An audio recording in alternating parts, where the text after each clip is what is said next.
guys, I started a Substack. I knew you would. You kept saying, yeah, I'm not going to write. I'm not going to write on it. As I was like, just give her 2 weeks. Dude, I just kept getting pings about it and I just couldn't like let it go. Like I would like do something and then I would like get the ping. And then I would like do something else and then I would like go about my day and I would get it again. And I was like, this is telling me something. Like it's not just usually when that happens, it's like, okay, I have to do this. I mean, it happened with the podcast. It happened when I like first went full time with photography. And so I've just learned to kind of like follow that intuition. And for you guys that don't know what a ping is, it's kind of like an intuitive message from the universe, God, whatever you want to call it. And you're supposed to follow it because it's leading you to your manifestation. And so this year it's really big. I'm really big on manifestation this year because there's just so much I want to do, so much I want to accomplish. And so I'm just going to let it go, like not let it go, but just let it flow. Yeah, I'm just going to follow it and see where it leads me. And also I thought of it as like a good idea for not only for like my education part of my business, but also just keeping me organized with education and also my other business. So it's almost like keeping me accountable, which is good because I've just realized that I need accountability. Especially like I love how organized we are with the podcast and how like everything flows so easily. Like nothing ever feels hard. And I just want that to be like also reflect in my other businesses. So I don't know. I just was like, I just need to follow this and like see where it goes. Yes, I'm so Even though I was excited. like, I'm never going to do that, roll back the tapes. I read your post this morning. Yes. It was so good. Oh my gosh, thank you. I'm really excited about it. Yeah, I'm excited too. It just like felt so easy and natural. So I was like, well, I mean, I just got to do it. Yeah. I just got to do it. And I think it'll be fun for everyone involved, like the readers, me. Like, I just want to see what happens with it. So I'm really excited. So me and Miranda both have a Substack. I'll try to remember to put it in the description. Yeah, because I'm sure we're going to have a lot of, yes. Okay, we'll just add it to our links. And then also we're going to have a lot of helpful resources in this episode. So I'll try to link all of those as well.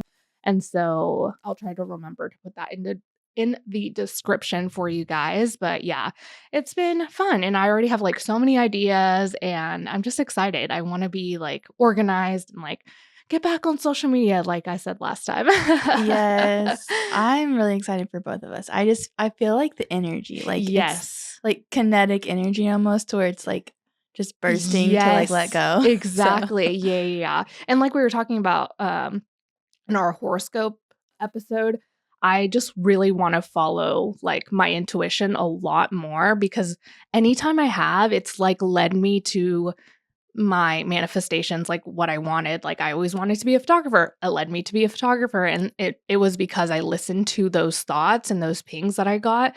And so I just want to be very intuitive with that and just listen to my gut and my feelings and my thoughts and just kind of like go with it and not like question it too much, especially if it feels easy, because I know if it's easy and I have like energy to do it, I should be doing it because manifesting generator. So yeah, I'm really excited. And we just had Miranda's bachelorette party. How was it for you? I loved it. Oh my gosh, yeah, I loved it too. It wasn't mine, but I loved it. It was so fun, so like easygoing. I felt like very effortlessly like loved, if that makes sense. We went to this place in Texas called World Springs. Yeah, where was it at? The Colony? Yeah, it's in the Colony. That's like north of Dallas? Yeah, like North Dallas. Okay, yeah. And it is basically just a bunch of different pools that are filled with like different minerals and from like all over the world. It was really cool. They had like, I don't know if they like, well, I really don't know how it works, but since it's called the World Springs, like there was a pool for Japan, there was a pool for Iceland, there was like a pool, and they were all different temperatures too, which was cool. I didn't know that was going to be a thing. I thought it was literally just going to be different minerals, but yeah, it was so fun, so relaxing. I loved it. I want to go back every month. Yes. Like we need a membership. Yeah, that needs to be a retreat or like self-care. I know some photographers do like massages every month. I need that every month. I need like that sauna, I guess. Sauna vibe, hot springs vibe, cold plunge in the summer. Like it just seems like a really, really cool place to be. And it had like a nice view, like of it was whatever city gorgeous. we were looking at. I think it's because it was nighttime. Yes. Yeah, that too. I mean, well, I always think I'm always like amazed at like skylines because I grew up in Lubbock. So there was like literally nothing. We didn't even have a skyline. If you looked out, there was just like flat land. So it's just funny that I'm just like, oh my gosh, it was a beautiful city. And it was like the colony. Literally. But no, it was fun because it was at night. And it was like nice and cold. Fires lit everywhere. Yeah. It was freezing cold. So basically walking from each pool was the cold plunge. Yeah. Yes. Because it was so cold. Yeah. And then we did like a sauna afterwards. Yes. It was really fun. It was just nice and relaxing and obviously definitely not like your typical bachelorette. Right. I've only been to one other one with my friend Melanie, and that was like 2-3 years ago. But we went to New Orleans, and that one wasn't like a typical one either. Kind of, I guess. It was only like 5 other girls, and we never got like blackout drunk. We just like went to bars, had a few drinks, had fun, and then went home. Like it wasn't like we were like trashed and wasted and, you know, whatever. And we did a lot of like tarot card readings and all all that like witchy NOLA stuff that they have. They have so much cool stuff there. But yeah, it was so fun. And yours was just so like chill and relaxing. And I was like, this is the best. This is, yeah. It was what I needed to because I had a wedding the next day. Ooh, so I knew I didn't like want to go out and like party. Yeah. So yeah. And you got so many goodies too. People were giving you so much good stuff. I was like, where did everyone get this? Because I need that immediately. Yeah. And it's funny because, well, I slept in the PJs that you got me like that night. Ooh, yes. So those are like my favorite kinds of like PJs. Same. I think they're from Aerie. Yeah. I've been loving Aerie. That's been like my go-to store for like PJs, bras, underwear. And I don't know why it's been around for so long, but I just now kind of discovered it. And they have the softest stuff. I have the exact same PJs that you have, but mine are cream colored, and oh my gosh, I love sleeping in them. They're so good. And then the PJs that Abby got me are from American Eagle, so basically the same. Yes. But I'm telling you, those are the softest things I've ever touched in my life. Oh my gosh. Yeah. Wow. Okay. So I might have to head I over got really to good American goodies. Eagle. That's so good. Oh my gosh, I love it. Is there anything else that happened? Oh, your wedding. How was your wedding? Oh, let me tell you something. What? Well, the beginning was shaky. Okay? Well, first of all, the wedding photos were so good. You posted them like the day after, didn't you? I know, I'm kind of crazy. Gosh, they were so good. Thank you. I ended up really loving the wedding like after everything got started. But so the beginning was just kind of I got there an hour early, okay? Because I'm like, I'm in my prepared era. Yes. I'm getting here an hour early. I'm scouting for family photos. So I've worked at this venue like 3 different times. Okay, so you kind of know the layout. Yeah, I know exactly what to do. I pull up to valet and they're like, "Are you a vendor?" I was like, "Yes." And they're like, "Okay, we're not doing valet for vendors anymore. So you have to go park like in the back, like, well, I don't even, loading zone. Oh. Like where like a florist would have their like van." And I'm like, "Okay." So I'm like, whatever. Like, I'm not trying to make a scene, but I really don't want to do that. And so you have to drive like really far away to get to this lot where and the loading zone is. So I get all my stuff out and I'm looking for the entrance and I can't find it. It's so scary back there. Oh, what the heck? It literally just looks like a random warehouse and you're like, where the fuck am I? Oh, so it's not even a part of the venue? It's like, it is almost like in a building that is separate but connected. Okay. It doesn't look like the hotel. Yeah. So I'm like walking around with all my camera gear and this guy rolls his window down. He's like, "Hey, the door's over there." I'm like, "Okay, thank you." I find the door. I walk in it literally looks like a butcher's, like, Oh butcher god. shop. Like, you know, like, the plastic curtains Yes, that you're you have like, to walk through, "Mm." and it's like, "Wear a mask." And I'm Oh like, "Where gosh. am I?" And so I find the security office, and security guy's like, "Okay, you're a photographer?" Or he was like, "You're a vendor?" I was like, "Yes, I'm a photographer. I've never had to park back here before. I've worked here like 3 times." And he's like, "Yeah, you're a photographer. That means you're a vendor. You're in the right place." I was like, "Okay, thank you, Okay, sir. well. Just tell me where to go because I'm Yeah. really scared." He's like, "This guy's gonna escort you." They escort me Oh gosh. through all of these different kitchens. It's literally a maze. I'm like, "Where am I?" Like, how am I gonna get back? And, like, also, I'm, like, a girl, and I'm scared in situations like this, like, it's all men, like, Yeah. there's no windows, there's no doors. I'm like, "Are we in a basement somewhere?" Oh I'm like, no. "How am I gonna get out?" And I asked the guy, I was like, "Okay, this is all, like, cool and dandy and all, but, like, when I need to leave at 11:30 PM tonight, how am I Yeah. gonna find my car? Oh Like, where do I gosh. go?" Yeah. And he's like, "Oh, no worries, it'll be easy to find." I'm like, "This is a Mm. maze." I find he leads me up this random, like, elevator, and then all of a sudden, when we get out, there's, like, a secret door in the hallway, Okay. and then all of a sudden, I'm, like, at the ceremony spot. And Oh. I'm like, Oh my "There's no way gosh. I'm gonna find my Yeah. car." So, all of that, and then it took me forever to find the coordinator. I was like, I don't it was a struggle, and all that took me, like, an hour. So, Yeah. I'm so glad that I got there early. Yes. Then, literally, after I said hi to the bride, went to go find the groom, the valet guy was like, "I'm so sorry, I didn't realize you were with a photographer. I don't want you to have to, like, leave in the dark and go find your car." I'm like, "Yeah, that's what I was afraid of." And he's like, "Let me go get your car and I'll park it in." I was like, "Thank Aw. you so much." Wow, all of that for that just to happen. Yeah. Oh my gosh.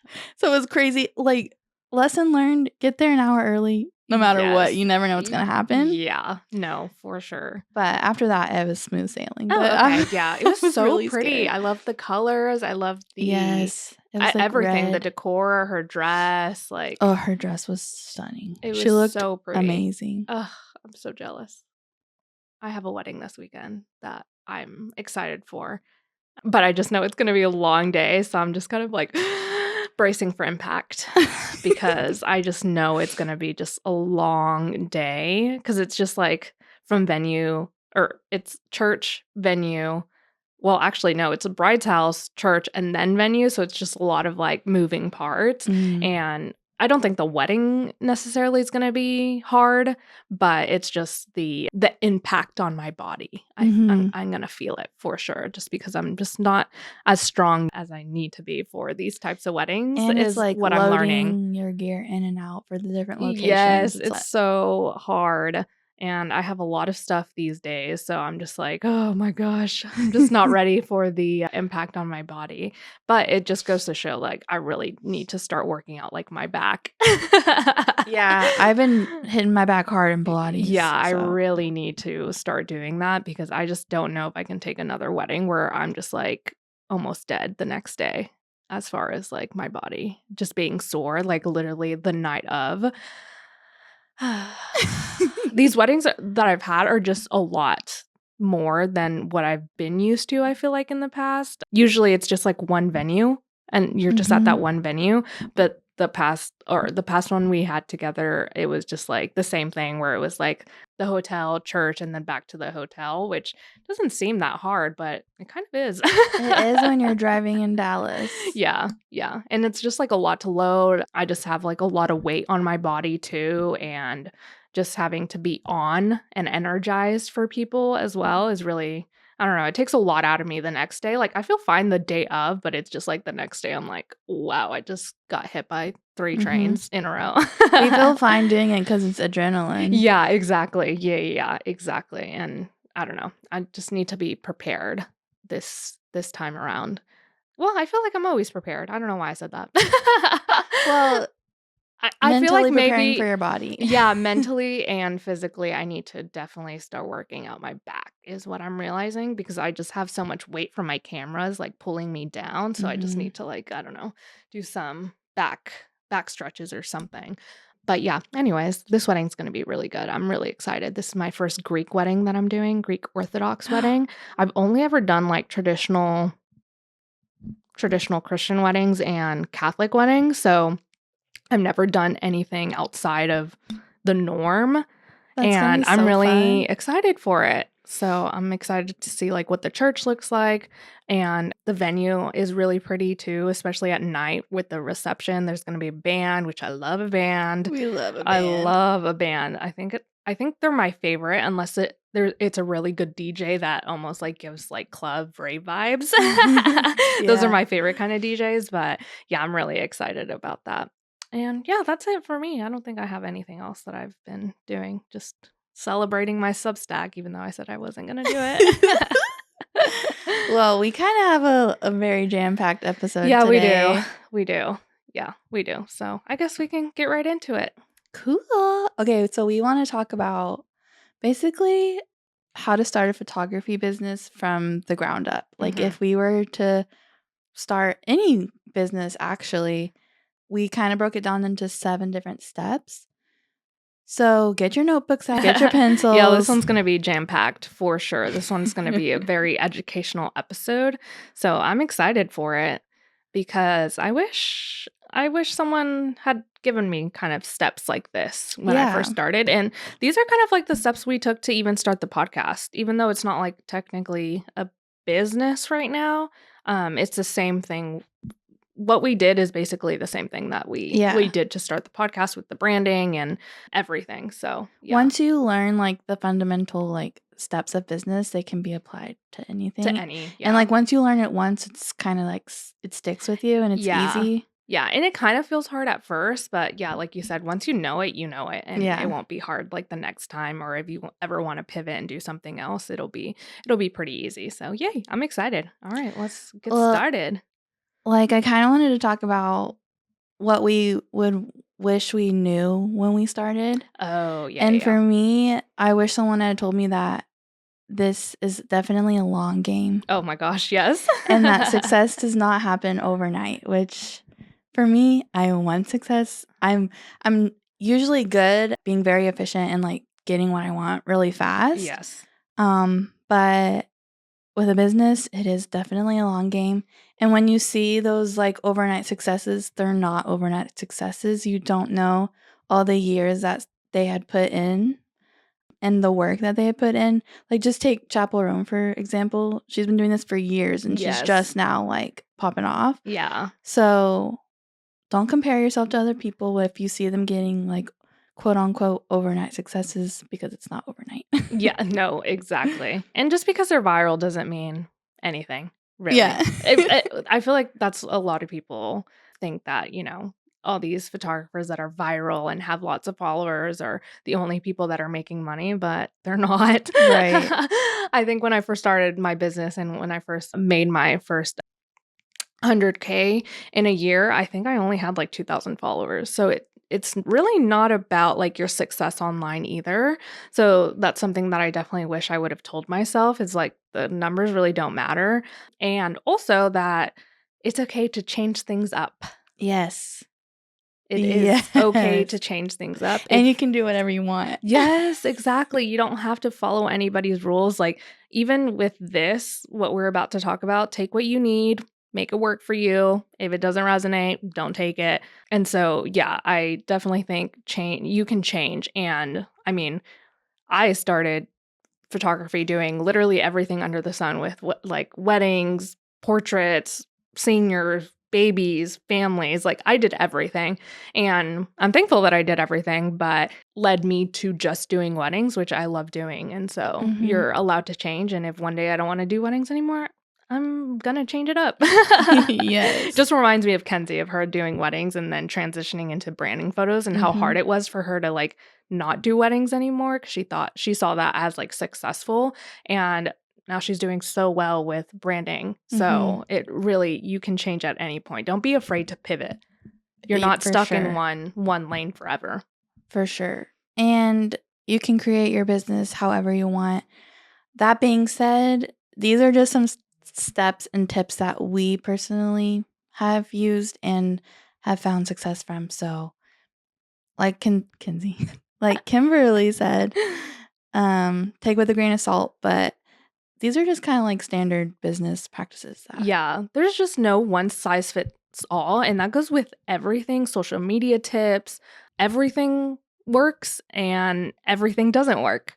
It's really hard to take in tips because it's like, well, for one photographer that tip might have not worked, but for us that's what made us successful. And so just take whatever you need right now. And if it doesn't work for you, it doesn't work for you. And don't blame us. Don't blame us if it doesn't work because there's other ways that you can make it work. And so, yeah, that's just all I had to say about that. So this episode is going to be helpful for beginners or seasoned photographers looking to refine their business. So, like we said, there's going to be 7 steps. And step 1 is all about defining your vision and your niche or niche. I never know how to say that. I say niche, I think. I do too, but then all these like podcasts I listen to, everyone says niche. Oh, I don't like how that sounds. I don't like it either. It kind of sounds like how in Australia they say, okay, in the US we say Nike, and I think in Australia they say Nike. No way. Or something like that. Yeah, it's like completely different and it just doesn't sound right. That's one of those. Yep. Like no niche. I don't know. That's how I would say it. Yes. Okay. So some questions to ask yourself when you're trying to figure out your brand voice and kind of like your North Star, which is like your brand like motto. These are some questions that I often like to think about, especially if I'm doing like a rebrand or if I'm just kind of feeling out of alignment with my business. So the first one is, what lights you up? What brought you to this career in the first place? Kind of think about like your origin story. How would your friends and family describe you? Which is really good because I feel like sometimes we can't really see that ourselves. Yes. Yeah, get some answers from your friends. They know you probably better than yourself sometimes, especially when building a business. They can see things that you can't. Yeah. And they will like see different traits and personality types in you that you can really leverage in your business that could like make you stand apart from everyone else, or like just strengths that you didn't even know you had. Another question you can ask is, how would you describe your style? What does your dream business look like? Which really, like, if you just want to take a piece of paper and just brain dump like exactly what you want your business to look like, that's a really great exercise because it's going to give you like that big goal that you're working towards. And then after you answer those questions, you can kind of figure out what your North Star is going to be. And that's basically just a summary of who you are and what you do in one kind of sentence. So it's like your main North Star sentence you're gonna look to whenever you're making decisions in your business. And decisions in like your branding, your marketing, etc. If you have that one like sentence that you're always looking towards, you can kind of filter everything through that. Yeah, which is so good to have. I've never actually done that, but that is really good advice for sure. I think that sometimes you could, be working on your marketing and you kind of go off a little bit to what you're supposed to be doing because you're almost like mirroring other people because, we follow other photographers, you want to support them, but you're like looking at their stuff. And so you're almost like wanting to do the exact same thing they're doing. I think everyone does this. I feel like sometimes I even go astray. But when you have that and you keep like reading it and reminding yourself of it, you'll always like stay true to your path. Yes. So that's really good. That's why they call it like a North Star. Yes, I love it. And then also be thinking about, so all of those things will help you define your niche. For your ideal client, you're going to want to think about who they are and what their life looks like right now and where they want their life to go or what they want their life to be in the future. So what their life looks like right now is basically like the problem. So their problem is they need a wedding photographer. And then what they want their life to look like in the future, or the solution that you can provide, is that you have the wedding photography services that fit their needs. And so we're just using wedding photography as an example, but look at what their life looks like right now, what they want their life to look like in the future, what do they value, where do they hang out online, or where they're going to follow you, where they're going to find you.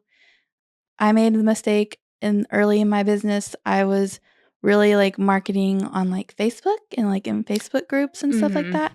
But then I realized my ideal client isn't hanging out in Facebook groups. Yeah. So that's something else that you need And to think also about. with that, when I first started, I feel like that was really hard for me to even visualize having an ideal client, having a niche, because when you first start, you don't really know yourself. You don't know where you want to go. So I want to give a little bit of advice to people that are really beginning, like really starting to maybe like even think about having a business with that. And for me, the way to know who your ideal client is, what your niche is going to be, is to go out there and shoot as much as you can. Yeah. It doesn't like, you may know like, okay, I do want to do wedding photography, then okay, then go do that and see how that works for you, or even just start with couples. Or if you want to do if you know you just want to do families, then go do that and do that a lot. And honestly, do it for free and see what they say afterwards, because those clients will give you ideas of like how you work. And so when I started doing just like any type of photography, the one thing that I would get, like the feedback that I would get, and ask for feedback, because this will help you so much when you're first starting, and it'll help you find your ideal client and basically like your niche and kind of like how you work. And getting that feedback, everyone told me like how I made them feel so good, and they were scared to be in front of the camera, but I just made them feel like, there wasn't a camera in front of their face, and I made it so easy. And so after I saw that people were saying that a lot, I made that a part of my brand, because that's how people saw me, and that's how I knew that I was good at that. Because they told me, because of course, like, I'm nervous, I'm scared, I'm not really thinking about what they're thinking about me. I'm just kind of like trying to make the session work. Especially when you're first starting, you're just like, oh my gosh, I don't know what I'm doing. You have so much like going on in your head. And so getting that feedback really helped me build a brand. And my brand was basically like, my clients have a problem, they want photos. And their problem is also like they're scared to be in front of the camera. So the solution for me is going to be getting or doing a session and them just being so comfortable in front of the camera, because they're working with me. So that's the solution. I'm the solution to that problem. And so just go out there and start shooting a lot and try to get feedback from your clients, or the free clients that you're doing, because they will tell you what you're good at, and you can make that a part of your brand. That could be your niche, and that could also be your ideal client that you like working with. And the more you work with people, the more you'll know who your ideal client is. So that probably sounds so scary when you're first starting, because I remember not knowing who my ideal client was, because I was like, how the am I supposed to know this? Like, I don't know. How am I supposed to know? But now that I've done so many sessions and weddings and, all of the things, I know exactly who my ideal client is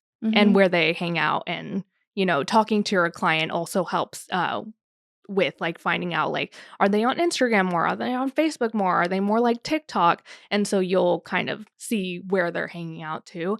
And usually your ideal client is you. So true. And so where you're hanging out, what you love to do, what you love to shoot, that's usually who your ideal client is.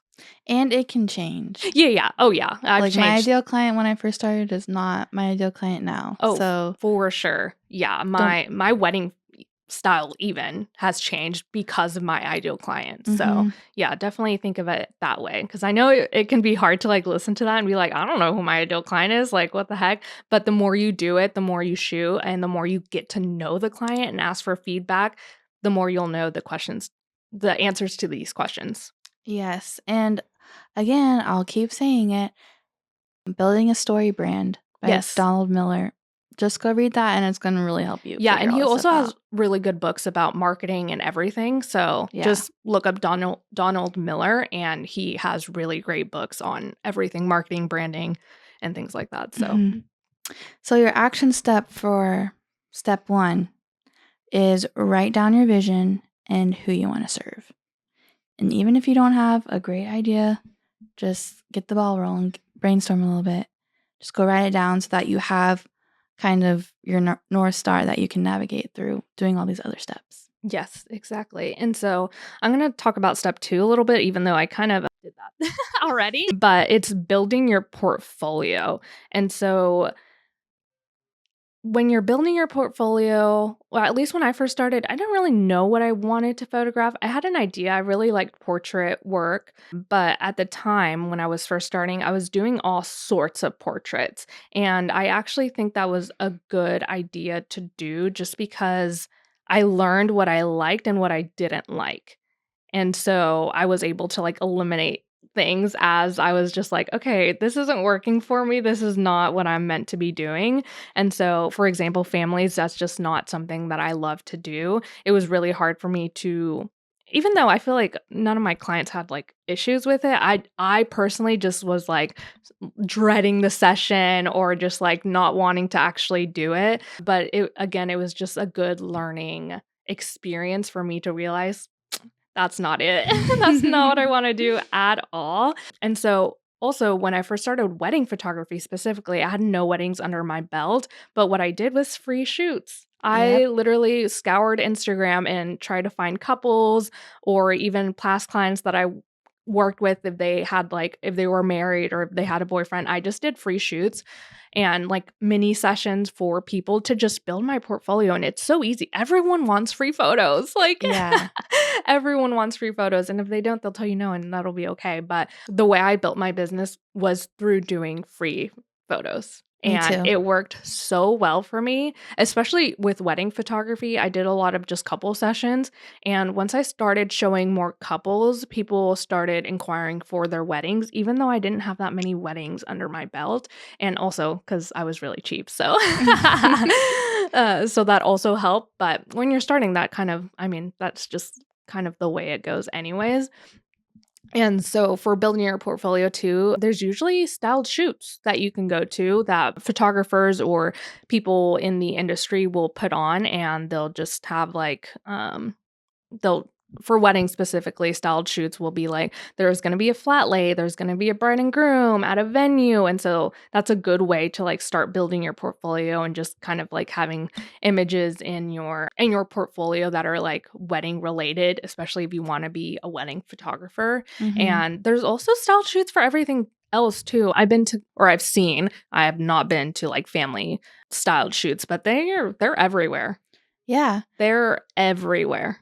Yeah. And also, if you are needing like photos in your portfolio that are wedding related, I know like a lot of planners would put on like content days. Yeah, I feel like family photographers put on content days. I forget that was the term that they use. Content days for like families, content days for like just portrait work and things like that. So there really is styled shoots for basically any niche. I feel Yeah. like if you look hard enough. And if there's not, you can make your own. Yeah, exactly. No, you can. And honestly, sometimes it's cheaper to just do your own because styled shoots are a little expensive. That's why I always say just do free shoots because it's free. I know sometimes you just don't have enough money to, put $500 down to do a styled shoot. So yeah, definitely just put on your own too if you don't want to, spend that much money. And maybe just if you're wanting to get into wedding photography, just get like a bride or a groom to do session outside and maybe get a bouquet or make a bouquet or something and just get, just you can do it as cheaply as possible. Trust me. I know. Yeah, when I first started, I had a friend. I actually second shot her wedding. Okay. So I knew she had a wedding dress. Oh, yes. Yes. So I was just like, hey, can you put your wedding dress back on and we can go just frolic around downtown? Yeah, just do bridals. Like it is really easy to build your portfolio. You just have to put in the work to do it. Yeah. And I think that's basically all I had for that. This is a good time when you're building your portfolio to try out like different styles. Are you more like moody? Are you true to life? And again, like the more you do it, the more you'll know yourself. The more you'll be like, okay, I don't really like this moody take that I'm doing. Okay, let's pivot, let's edit it a little bit differently, or let's go out and do it at a different time of day, or maybe let's use flash. Maybe I like studio sessions more, so try that. So just doing all of these free shoots will lead lead you to where you want to be. I feel like the more you do it. So, yeah. And just like when you're doing these behind the scenes shoots, or what? Why did I say that? That's not what I meant.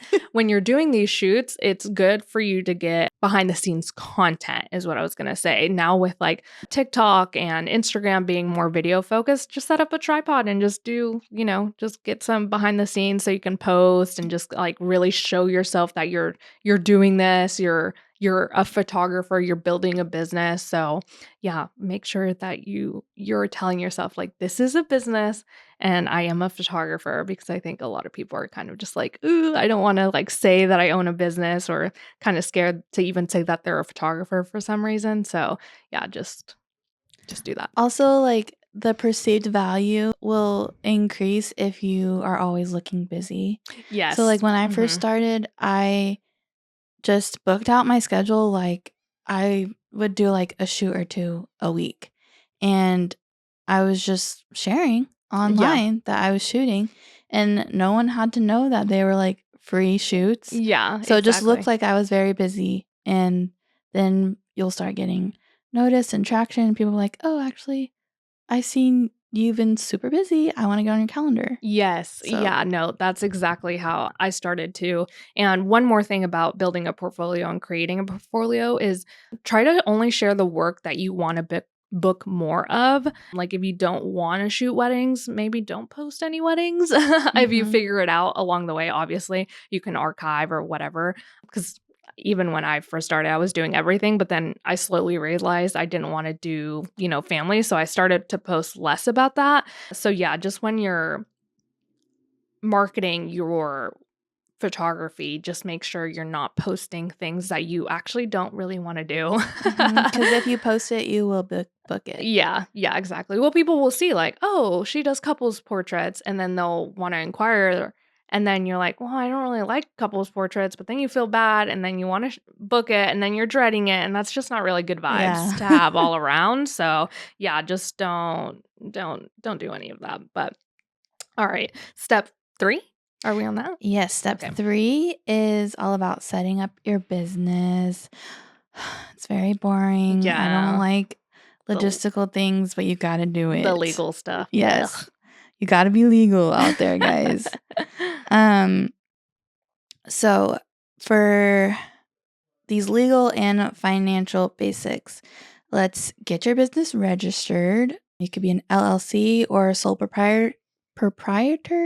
I was a sole proprietor for a very long time before I was an LLC. Also, we're not legal or tax experts. We're just this is just kind of like what we did. And truthfully, when I set up my business, because every state is different too. That's the problem with all of this like business stuff, and why we can't really like talk about it too much, because it's literally different in every state.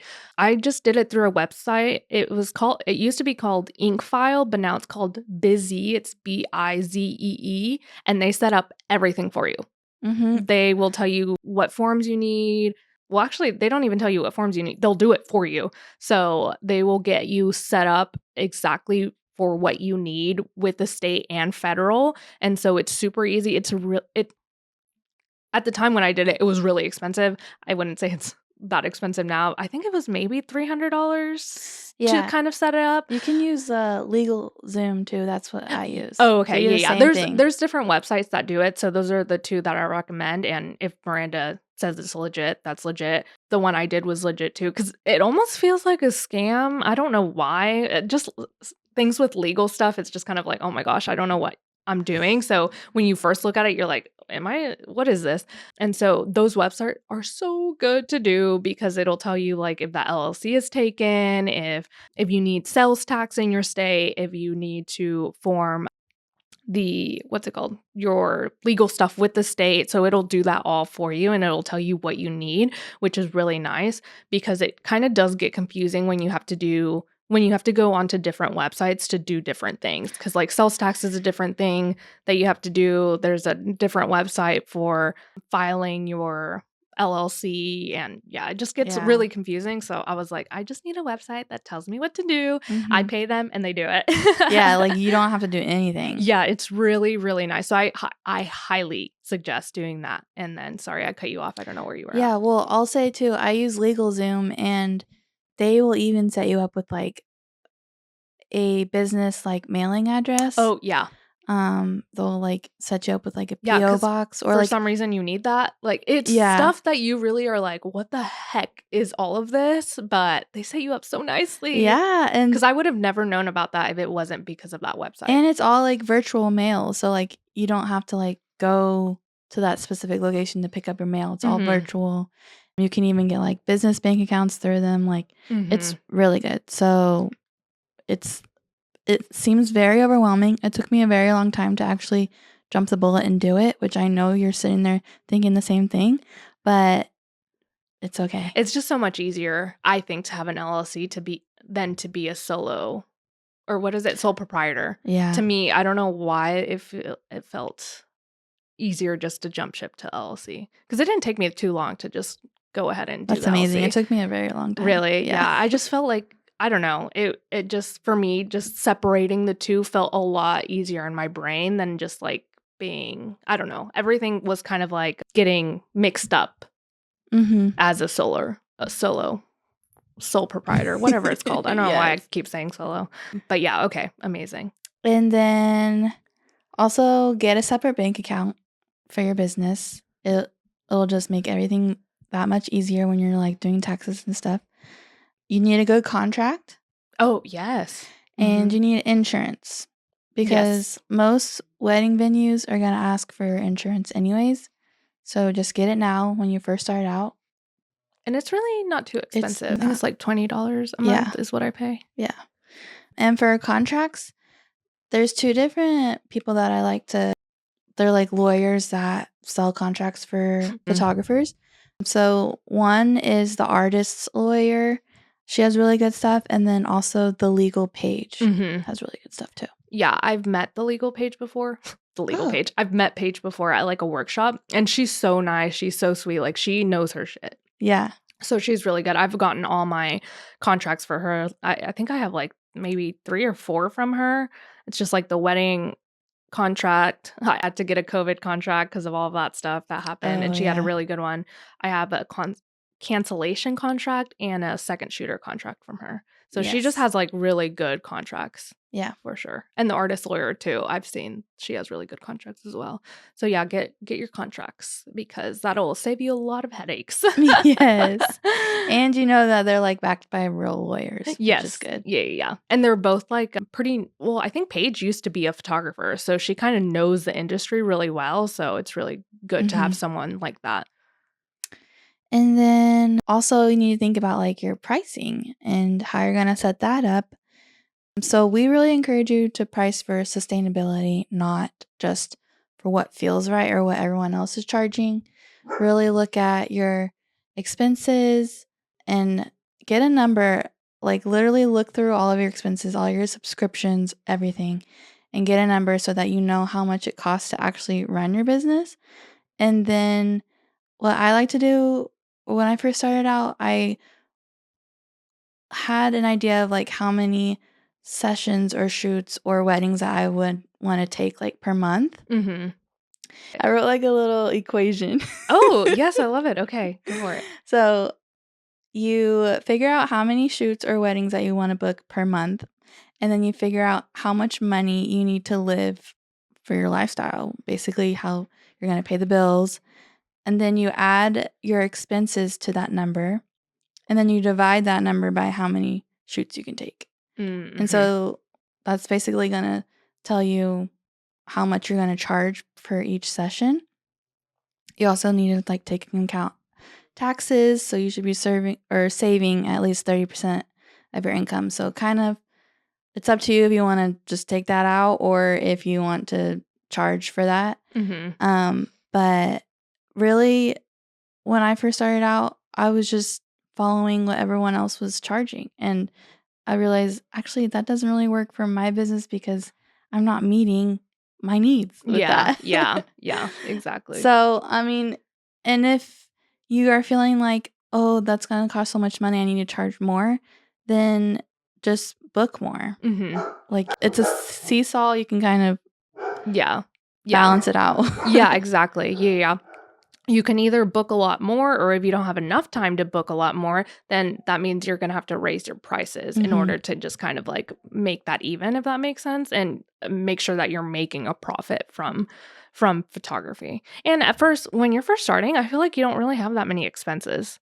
Right. I don't feel like I had too many expenses, so you should be able to make a really good profit in the beginning. So yeah, I remember those days. Right. Well, I think I just had like HoneyBook, maybe is like the Yeah. only thing that I had.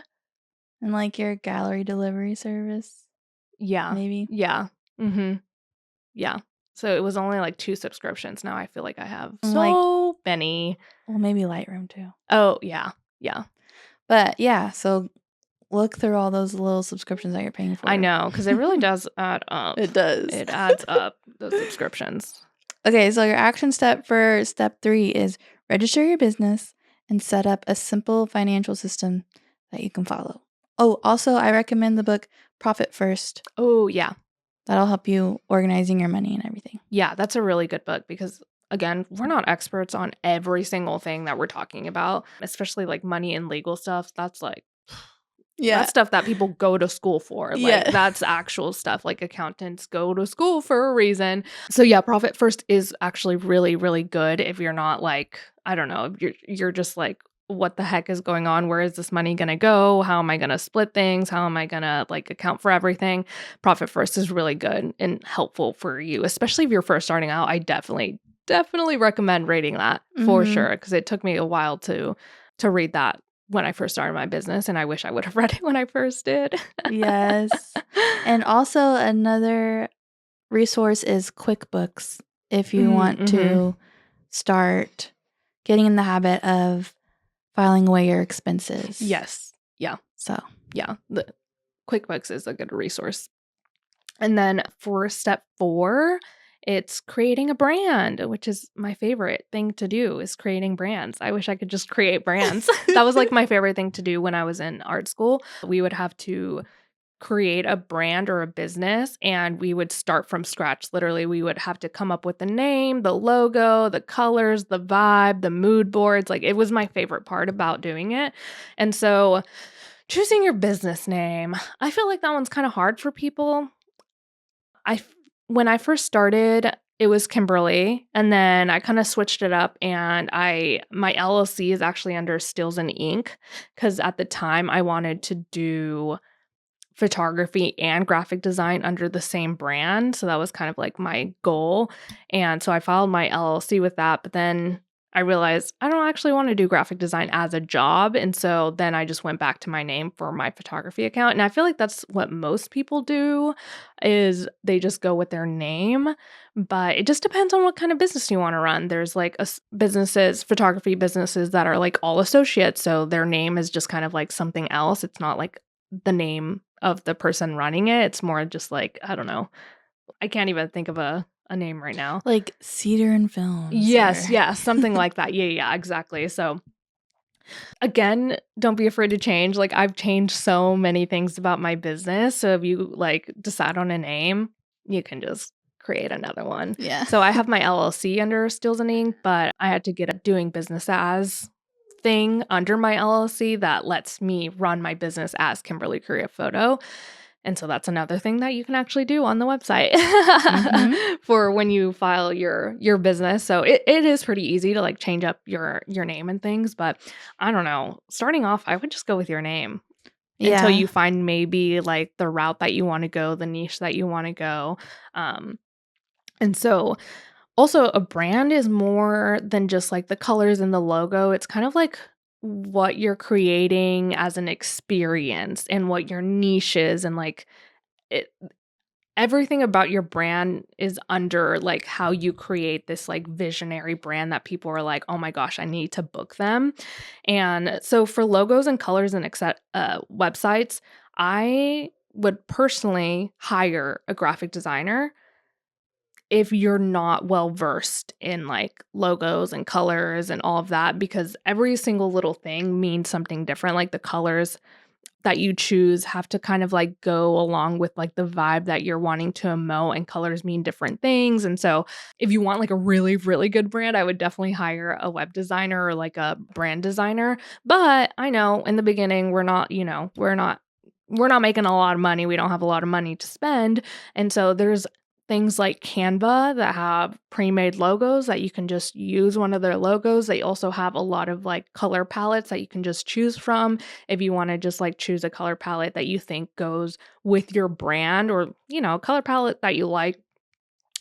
And just again with the North Star, just kind of see if that aligns with what you're wanting to do, and if those colors kind of like emote what you want the brand to be. And so logos and colors, I mean, if you're just starting out, Canva's really good. Etsy has a lot of good stuff. Creative Market has like pre-made brands too. So there's a lot of resources where you can get a logo and colors and all of those things that you need for really cheap. Like, they're really not that expensive. Is there anything that you did when you first started? Like, I was gonna say, you don't let this idea of having a logo like set you back. oh, yeah. Because That's like the last thing you need, honestly. yes, because I didn't even have a logo for the longest time. Yeah. You could definitely run a business without a logo. So yeah, for the longest time, I just had my name like in the header of my website. Yeah, and I'm pretty sure I did too. Yeah. Yeah. Yeah. No, that's a good tip, because that's also what I was going to say later on, but I'm glad you said it now, because that is true. It's like kind of like you don't need it, but it would be nice to have. Like, if you have the extra money to get a logo designer or have someone design your website, that would be great. Like, you're going to be ahead than most people. But yeah, don't make it seem like you have to have that in order to start a business, because you don't. You can Yeah. just start right now. Exactly. And then for websites, I have used probably every platform on the Same. internet since the internet started. The one I use right now is Show It, and I love Show It. It's Mhm. really easy to use. I mean, there's some things that you might have to like learn, but Show It has really good templates too. So you can find really good templates on Google. If you just Google Show It templates, they'll have like pre-made templates where all you have to do is like change the copy, and then you can create your website, which makes having a website so easy, because you really don't have to build it. All you have to do is like change the pictures and change the copy to just kind of make it true to you. And so I love, love Show It. And also another good one I actually use for my education business is Squarespace.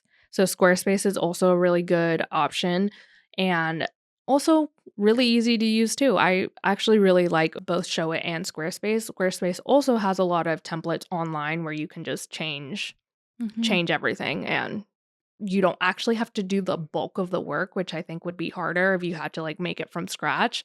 But for these, you basically just have to put in your copy, put in some photos, and then you're good to go. Like, it Yeah. really is that easy. You can do it all in one day. Yeah, no, and Miranda knows because she's done it. Yes. I've also done it too. It's really not hard to build a website. So also, like, it's not something that you need, but it's definitely something that I would look into having sooner than later. Yeah, and done is better than perfect. Mhm. So like we were saying, you can always evolve it later, just like get it done. It can be a very simple, easy to read Mhm.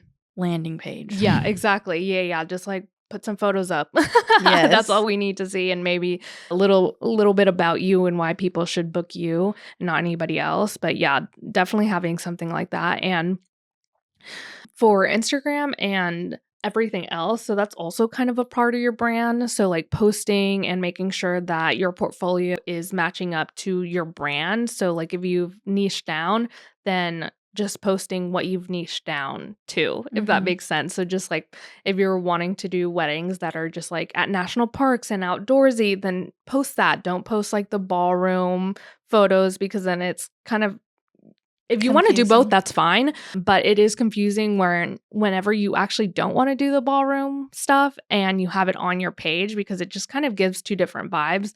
And so, yeah, just making sure that across all your social media, across your website, on everything, it goes back to your North Star and what you're doing and who your ideal client is and who you're talking to and what kind of photography you actually want to book. So that's just kind of like my tip with social media is like staying consistent with who you are and what you're wanting to book more of, and having just like client testimonials on all your social media, because that's kind of how you're going to book clients is, the first thing people do is look at reviews and how you work and if you can solve their problem, which is why it's really essential to know what problem you're solving for your clients. So that way you can talk about it on your social media platforms and just like highlighting it in your post, on your highlights. I love having highlights on Instagram because it's really good to just like almost like have it like as a mini website. So on mine, it's like about me, client testimonials, behind the scenes, everything that someone would need to be like, oh my gosh, wait, I kind of like this girl. Let me follow her. And so having things like that, you can look at my Instagram for inspo, because I do think my highlights of my stories are really good for like having like a mini website where they don't actually have to go to my website to know who I am.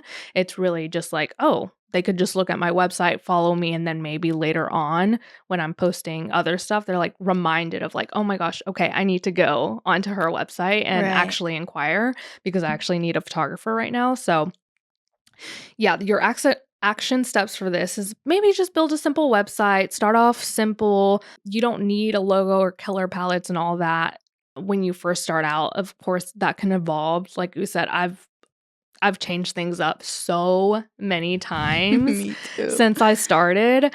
So it doesn't have to be anything crazy. Like just start off simple, start off with a simple portfolio, and then just create like just like a cohesive Instagram presence that goes back to your niche and what you want to book and your North Star, like Miranda was talking about. And then step 5, we're getting through these, Yes, guys. yes. We're almost there. Step 5 is all about getting clients and marketing yourself. So when you're just starting out and you don't really know how to network yet, here are some things that I kind of did whenever I first started. Go on venue tours if you're wanting to be like a wedding photographer. Meeting like venue owners and planners is like a really good way to just get your foot in the door. Also, what I did when I really first started is I would go to these venues and then I would have highlights on my Instagram stories of like the different walkthroughs, and I would just take like behind the scenes videos, just being like, oh, I love this new venue. Like, can't wait to work here. That's so smart. You can also join networking groups. You can make friends with other photographers who are just starting out. It's really fun and easy to network with people who are all like on your same level, just starting out, because you all have the same goals. You're all like working hard towards the same things. You can inspire each other, encourage each other, and also if you have other photographer friends and they are booked out for a date, they can refer you. Exactly. Yeah. No, that's so good. And also kind of, I don't know if this kind of goes with that, but finding expanders too of like people that this has nothing to do with networking, but it kind of like popped up in my brain of like finding expanders of like people that you kind of like look up to and aren't jealous of. So finding someone like even online or in person of just like, I want to be just like you and I know it's possible because you're doing it. So finding people like that, even if it's online or in person or wherever, just finding those types of people to just keep you inspired to go network, to show up online, to book out and make your business full time, things like that. Sorry to interrupt you, but I feel like that was like a big thing for when I first started, was like finding people that I really, really looked up to and wanted to be like, and just finding inspiration from them being so good, so well known, booking out. And yeah, so just finding people like that as well online. Yes. And then another way to get clients and market yourself is word of mouth and referrals. So basically just make any clients that you have now obsessed with you and create an amazing experience that others can't help but refer you. Whenever I first started out, like all my leads were like referrals. Yeah. Or Instagram. Yeah, even my free sessions that I did at the beginning, like they referred me all of the time to people. Like, they would post about me, they would tag me, they would they would just refer me all the time. So, those free clients aren't always just like, oh my gosh, I'm never going to get anything out of this. Well, you're getting a portfolio images, and also if you're really nice and give them a good experience, they're going to refer you to the people that they know too. So it's really good to definitely those first few clients are so important to your business. And especially when you're not that busy, treat them like kings and queens. They're going to be your support system when you first start out, and they're going to be your biggest cheerleaders too, because people want to support small businesses. So another idea, I didn't personally do this, but I knew a lot of people that did this back when we were all starting out, is you can have a referral program to where you tell your past clients, like, hey, if you refer me, there's $100 off your next session or something like that. And so that kind of gives people an incentive to put your name out there if you feel like you are not having a good enough reach yet. Yeah. Also, we can talk about SEO and blogging on your website and having our website optimized for SEO. And honestly, I feel like we should do a whole episode about this. Oh, yeah. Kimberly, that because has to be a whole episode. You're so good at blogging. So we'll talk more in depth about that later. I mean, all of these, I feel like we could go 10 times more in depth, but those are just different ways that you can do things. So some people don't even do SEO or blogging, but are still booking out because they're networking, they're getting out there, or they're on social media. And there's people that don't even network, they're just on social media. And so there's just so many ways that you can actually go out there and build a network of people and get inquiries and things like that. But SEO and blogging are really good when you're first starting, I feel like, because you're almost creating these blog posts that clients can look into and just see kind of what your vibes are, what your photos look like, how you go throughout the day, or what the session looks like, and also just get education on what locations you can use for that area and things like that. But SEO is really just kind of well, if you don't know what it is, it's search engine optimization. And so you're basically trying to create a blog post or get your website on for a keyword. So let's say, well, my best ranking SEO blog right now is Fort Worth proposal photographer, and the only thing I did was name a blog post Fort Worth proposal photographer, or photography or something like that, and I just posted a Fort Worth proposal that I did, and I just kind of talked about it, where the proposal was at, and then it takes time, but it eventually got up to the first page of Google, the first spot on page 1 of Google. And so that's kind of what the SEO and blogging does. And so just blogging will really help you if you're wanting to just instead of go out there and network, if you're just kind of well, I'm a mom with 5 kids, I'm not trying to go out and do all of that. Then another way that you can just do it from home is create blog posts and try to get to the first page of Google by doing keywords that you want to be searched for. Yes. So to recap all those marketing strategies, we've got networking in person, word of mouth referrals, SEO and blogging. And then the last one is social media strategies, which is, we already had a whole episode talking about that last week. So you can go check that one out. But yeah, we could talk about that all day, but we won't. Yeah. No, that's fine. And then step 6 is, step 6. Yeah, we're sick. What? Step 6 is delivering a killer client experience. And we kind of talked about this in our last episode too, about our workflows. But I guess what I'll say for this is just have clear communication. Communicate everything, because I think a lot of the times where photographers kind of get in trouble is that they're just not communicating with their clients, because the photographer will know what they're doing, but the client won't. So if your delivery date is in 2 weeks and your client doesn't know that and they're messaging you about it, well, it's because they don't know. So just setting clear expectations of when things are getting delivered, setting clear expectations by having a contract and invoice.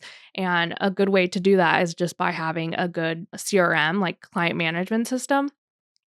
And me and Miranda both use Dubsado, and so that's a really good way to just stay organized and not get clients confused and, like, get dates mixed up, because that's kind of like how you would create a bad experience, is, like, you're getting dates mixed up, you don't know what client is doing what, so just having, like, a good organized system is also part of, like, the client experience, because you're keeping yourself organized, and then you're gonna be able to send out emails and contracts and everything to your clients and do it efficiently and fast, and you're not just kind of like all over the place of like, oh, have I sent this to this person, or what, I don't even know what, you just wrote down the day because you don't have this system in place. So just being organized will help you out so much. Yeah. And even if it's not a no, I feel like even at the start you need a client management system, just because it's just so much easier. And there are ones that are a little bit cheaper than like Dubsado. So if you're not booking that much and you want to keep, if you don't want to spend that much money, there are different systems that aren't like super robust, and it's just kind of like simple of like inquiry, pick a date, and then that's it. They'll have like a contract and everything in there too. But yeah, so just like respond quickly, respond to your clients. If they have questions, it's okay. Like, Also, one thing I'll say about a client management system, I remember when I first started, like my first like couple weddings, I would have to go meet my couple at a coffee shop, print them out a contract. They'd have to sign it. Same.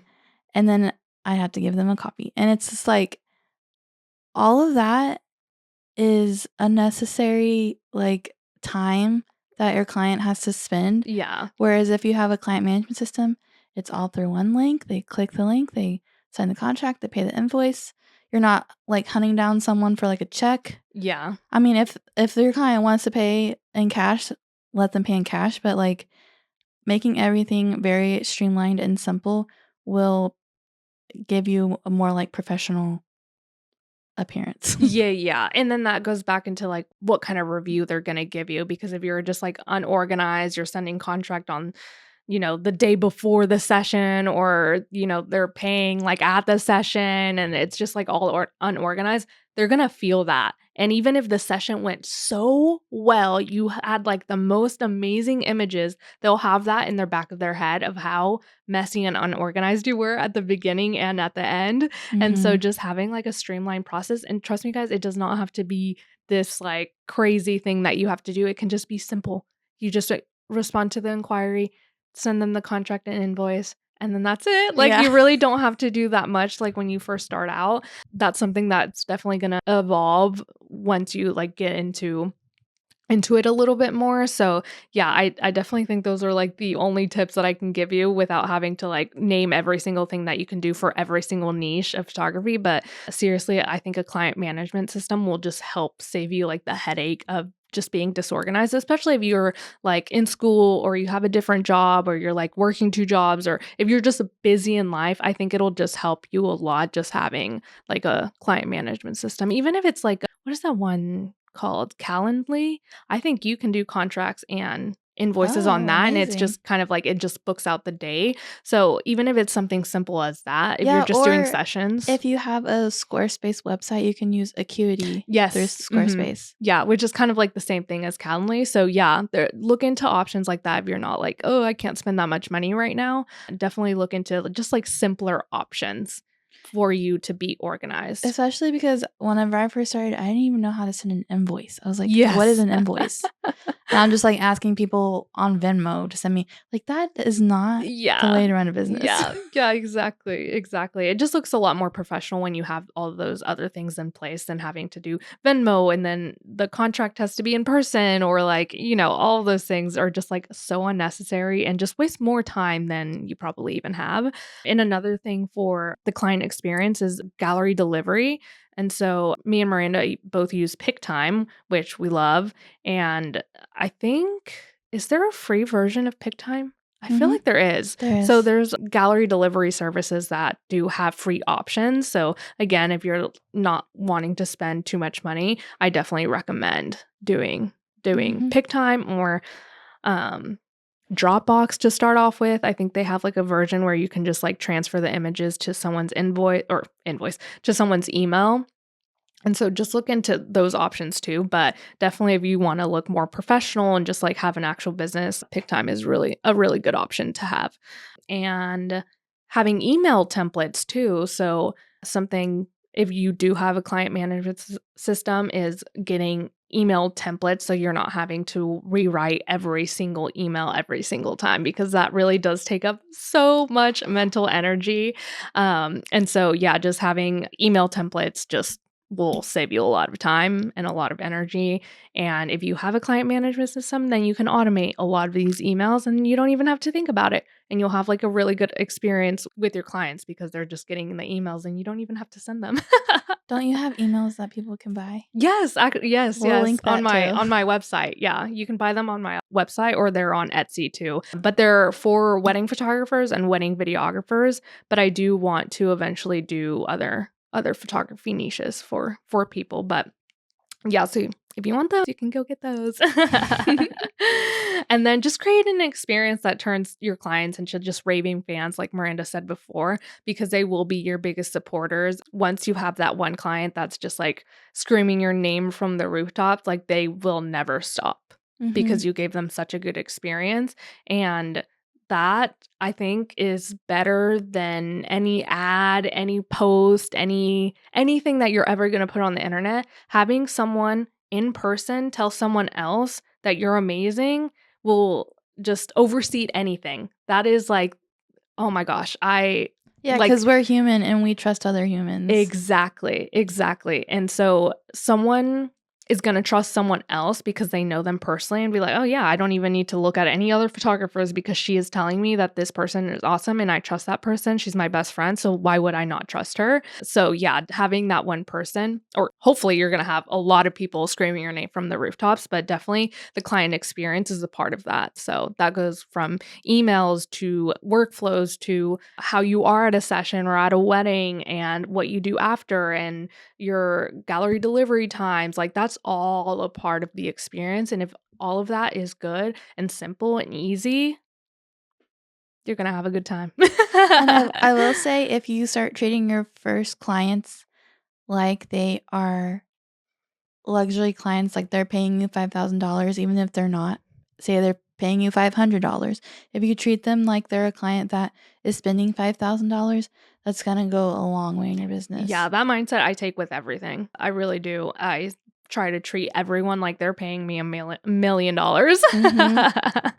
because it just like, I don't know, it just like switches something in you where you just want to treat them like they're just paying you millions of dollars because honestly, I feel like their word of mouth is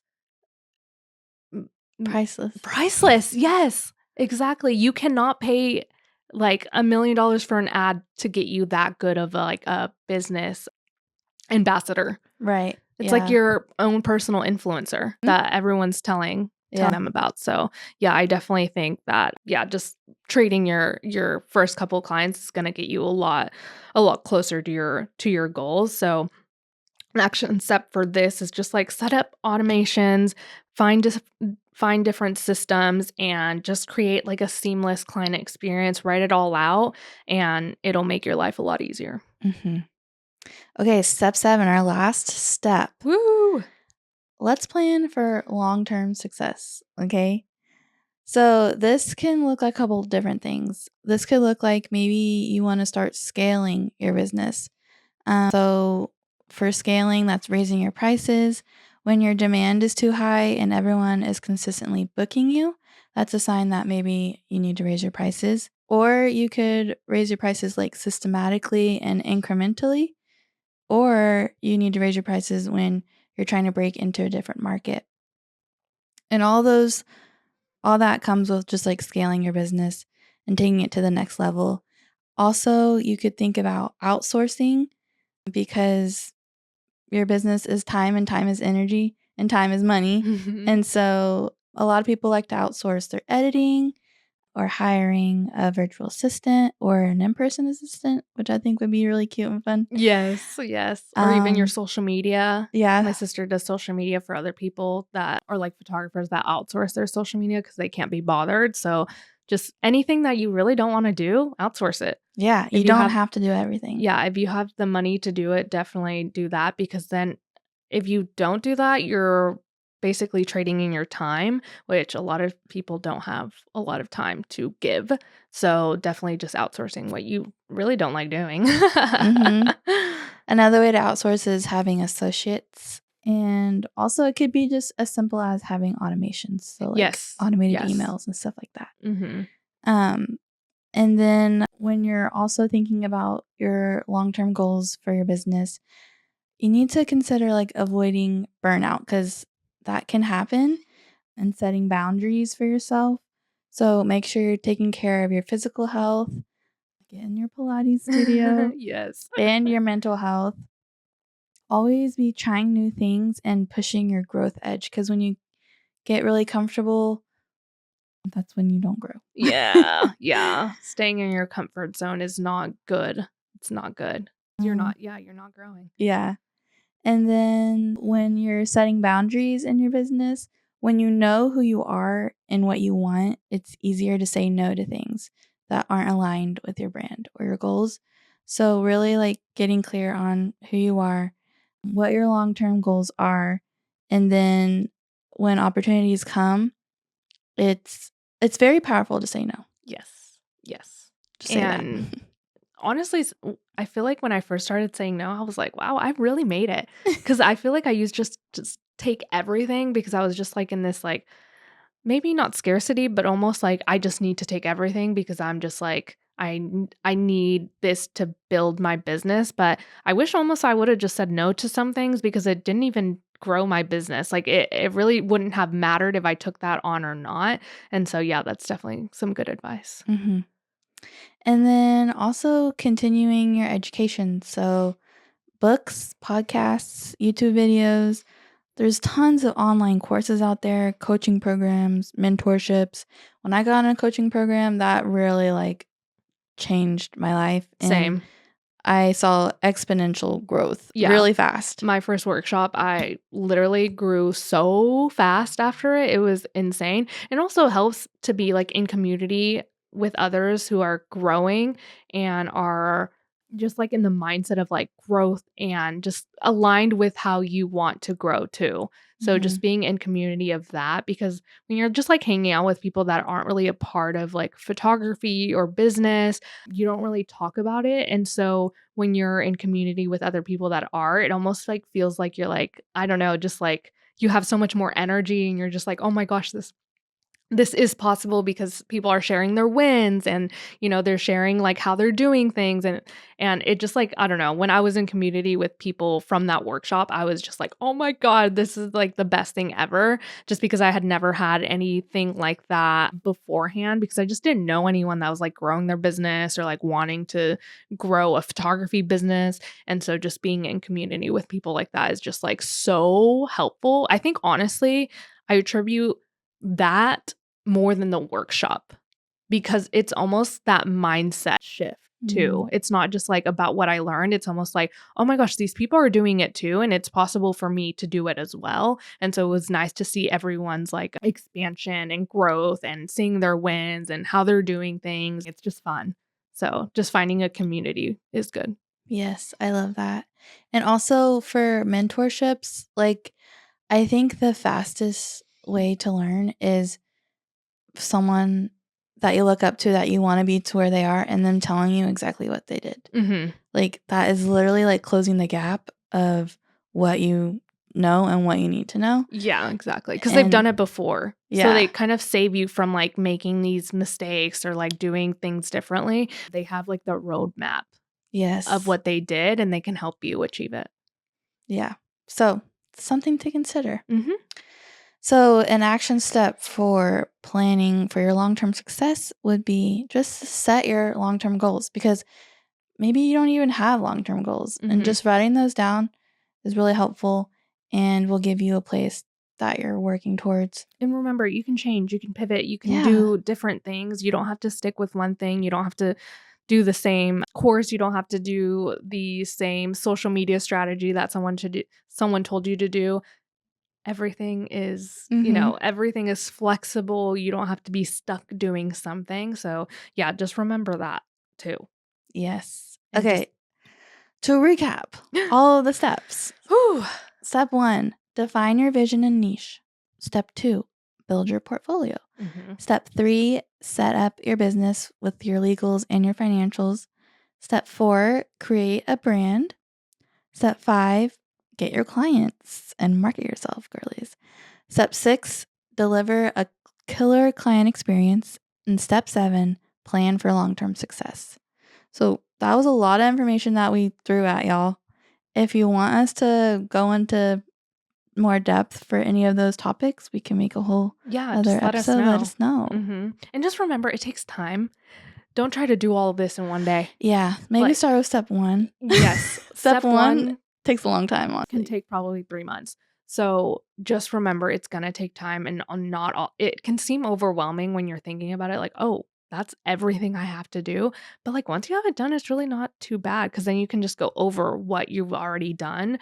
And so, yeah, just remember it takes time and it'll be okay. Yes, because it probably feels so overwhelming, but we know what it's like and it's possible. So, and we're here to support you. So yes, if you need some support, encouragement, or have any questions, you can always DM us. Yes, exactly. We love chatting. Yes. Oh my gosh. Yes, please. But that is it for today's. I just realized the camera isn't on. Well, there's no video for today. Oh my gosh. Well, it'll probably black out at the very end because I don't know when it turned off. Sorry, guys. Oh my gosh. I wish you would have seen my face on camera, because I literally looked over and it's just black. No. Oh my gosh. I'm so sorry, y'all. That's my bad. But that is it for today's episode. We will see you next week. Don't forget to like, subscribe, and rate us. And we'll see you next week.